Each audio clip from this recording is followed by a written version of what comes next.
Je retiens de lui un homme proche de ses fils. Et surtout sa grande humilité. Un homme sans histoire. Jamais on a entendu quelqu'un polémique sur lui. Il fait ce qu'il a à faire. Il est parti. Un homme simple. Un homme bon de cœur. Un homme passionné pour le ministère. Ce matin, je veux rendre hommage à sa mémoire pour tout le travail qu'il a abattu en Christ.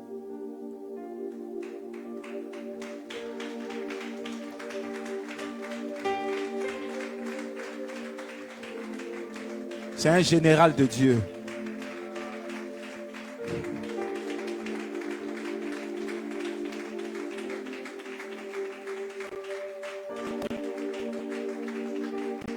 Waouh.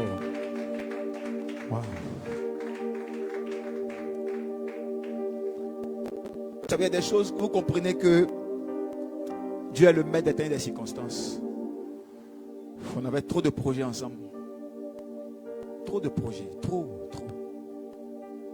de projets. L'homme peut faire des projets, puis Dieu décide. C'est là que on comprend qu'on n'a pas le temps. On n'a jamais le temps. J'ai encore du temps. J'ai encore du temps. L'année prochaine, on va faire ça. J'ai encore un peu de temps. On va planifier telle chose. Le temps ne nous appartient pas. Le vieux Domoro, il est jeune. Il est de 74. 52 ans. 52 ans.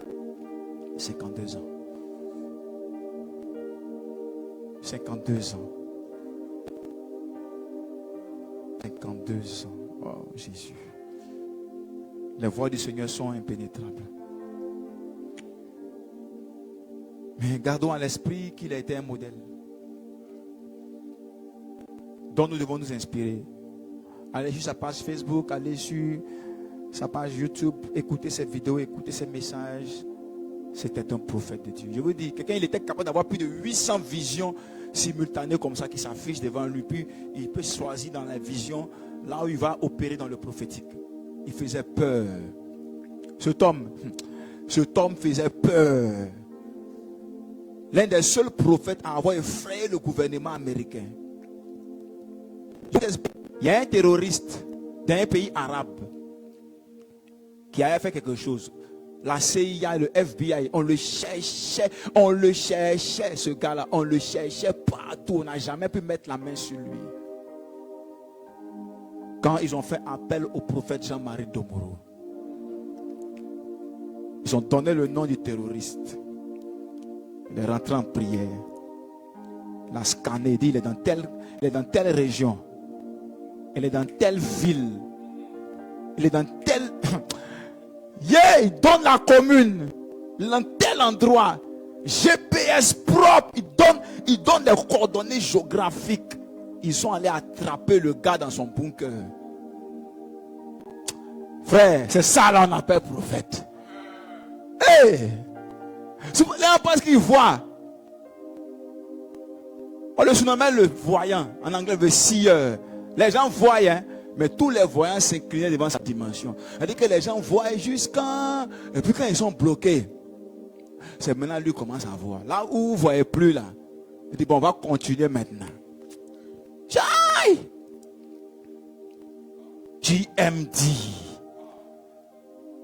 Toute la francophonie l'a surnommé la légende du prophétique. C'était une légende. Une légende, je vous dis. Si on vous explique les choses que Dieu a fait par cet homme.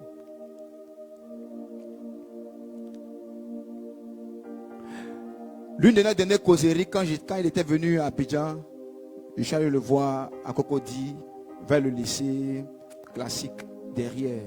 Il avait pris une résidence. Et il m'a dit, mon fils, je vais prêcher quelque chose lors du programme à Daloa et ce que tu avais dit, je n'avais pas encore eu le temps de t'expliquer certaines choses. Mais tu sais, les expériences sur lesquelles le Seigneur t'a parlé, je vais t'expliquer, c'est des choses que j'ai vécues à plusieurs niveaux. Et je vais te relater une de mes expériences. Et il me dit qu'il était en train de jeûner. Quand l'onction est venue le soulever des terres, l'onction l'a fait léviter au-dessus du sol. L'onction l'a soulevé, il flottait dans le vide. Et il me dit ce jour-là, tous ceux qui étaient dans le coin où ils s'étaient retirés là, ont été saisis par l'onction de 8 heures jusqu'à 18 heures. Ça prophétise. Et à sa fois, ce qui s'est passé. Un temps, Jésus venait d'entrer. C'est lui ceux qui voyaient le Seigneur. Le Seigneur a parlé avec lui jusqu'à après le Seigneur est parti. Donc c'est quand le Seigneur sortait, il y en a qui ont vu le Seigneur de dos. Frère, il y a des gens qui ont des alliances avec Dieu. On est tous prophètes, mais dans notre corporation prophétique, il y a des gens avec un ministère énigmatique. Je ne suis pas un des rangs de la gloire à un homme, mais j'explique ce que Dieu a fait par le canal de ce grand serviteur de Dieu. Ceux qui n'avaient jamais vu le miraculeux avec lui, le miraculeux était un jeu. N'en parlons pas du prophétique. C'est-à-dire que dans la causerie, quand vous parlez comme ça, puis il rentre dans les détails. Il donne le nom, il donne la date de naissance. Ce qui est dans ton estomac, il va te dire, avec une facilité. Et puis il m'a dit, tu fais le vœu, tu fais comment? Et des fils, c'est le don. Force pas. Waouh.